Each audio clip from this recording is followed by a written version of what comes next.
कांग्रेस के सांसद इमरान मसूद साहब हमारे साथ हैं। उत्तर प्रदेश के तमाम राजनीतिक घटनाक्रमों पर हम बातचीत करेंगे। सर, बहुत बहुत स्वागत है आपका, शुक्रिया वक्त देने के लिए। शुरुआत उत्तर प्रदेश के सिनेरियो से ही करेंगे। बड़ी पॉलिटिकली हैपनिंग चल रही है। मायावती ने अपने उत्तराधिकारी को पहले पदमुक्त किया और फिर पार्टी से निकाल दिया। आप भी रहे हैं। बस देखिए, बहुत दुखद है। मुझे खुद व्यक्तिगत रूप से अच्छा नहीं लगा, क्योंकि बहुत आकाश को मैं देखा है, बहुत अच्छी लड़का था, काम करने वाला लड़का था। मुझे पता नहीं किस साजिश का वो शिकार हुआ है। बहन जी को किसने क्या क्या, क्योंकि वो मिलती तो किसी से नहीं। अगर वो मिलती तो उन्हें सच्चाई का पता चले।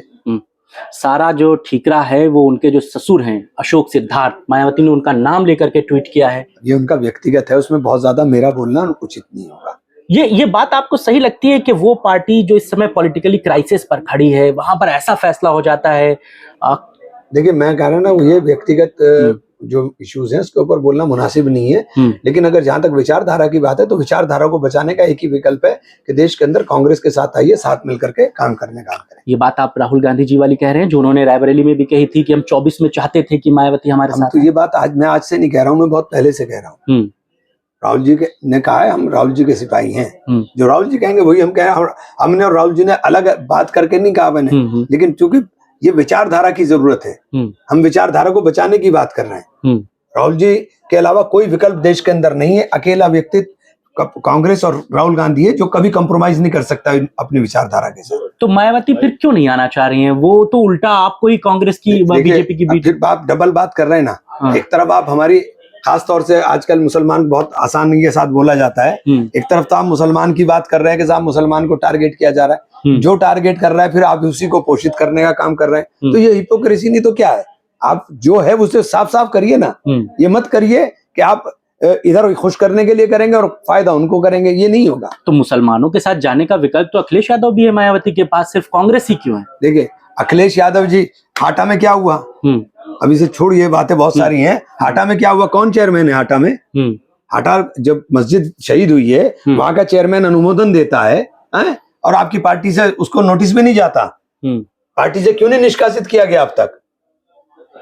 तो चुनाव में कांग्रेस और अखिलेश यादव की क्या सुगबुगाहट है 27 की? देखिए, अभी बहुत वक्त है, लेकिन अगर सही मायनों में लड़ाई लड़नी है, कोई आदमी ये ना सोचे कि कांग्रेस को खत्म कर देंगे। कांग्रेस खत्म होने वाला दल नहीं है। आप तो पहले भी कह चुके हैं कि 80-20 वाला फॉर्मेट नहीं चलेगा। नहीं चलेगा, 80-20 का फॉर्मूला नहीं चलेगा।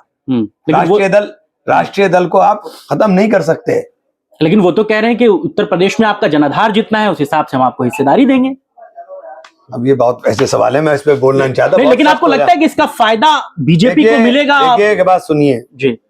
एक ही देश के अंदर लड़ाई है, और वो लड़ाई है देश के अंदर उस विचारधारा के साथ जो विचारधारा देश के संविधान को तहस नहस करना चाहती है। जो देश के अंदर सबसे पहले मुसलमान को, दलित को, आदिवासी को और पिछड़ों को उनके अधिकारों से वंचित कर करके गुलामी की तरफ ले जाना चाहती है। और उस लड़ाई को लड़ने के लिए अगर कोई मजबूती के साथ लड़ सकता है पूरे देश में, तो कांग्रेस है। और कांग्रेस को कोई कमजोर करने का काम करेगा तो उस विचारधारा को पोषित करने का काम। लेकिन दिल्ली के चुनावों में जो हुआ, आम आदमी पार्टी जो चुनाव हारी, उसके पीछे तो कांग्रेस को ही वजह बताया जा रहा है। तो इसके अलावा हिमाचल प्रदेश के चुनाव हुए, हरियाणा के चुनाव में आप क्यों नहीं कहते कोई जिम्मेदार है? गोवा के चुनाव में क्यों नहीं कहते कोई जिम्मेदार है? गुजरात के चुनाव में क्यों नहीं कहते कोई जिम्मेदार है? आप हमारे चुनाव के जिम्मेदार है। हम अपनी पार्टी खत्म कर दें क्या? हम अपनी पार्टी खत्म कर दें? नहीं खत्म करेंगे। यही तो बात कह रहा हूँ कि 80-20 का फॉर्मूला नहीं चलेगा। लेकिन अखिलेश जी वहां आम आदमी पार्टी, छोड़िए, मैंने कहा ना 80-20 का फॉर्मूला नहीं चलेगा। अखिलेश जी को क्या राय देंगे? क्या कहना है? बड़े नेता है, मेरी औकात अखिलेश जी फिर भी कोई बात कहेंगे? मेरी औकात नहीं है अखिलेश जी को राय देने की। चलिए, इमरान मसूद साहब हमारे साथ है। वो उत्तर प्रदेश की सियासत पर बहुत सारी बातें करना चाहते हैं, लेकिन वक्त का थोड़ा तकाजा है, इसलिए छोटी गुफ्तगू हुई, बात करेंगे।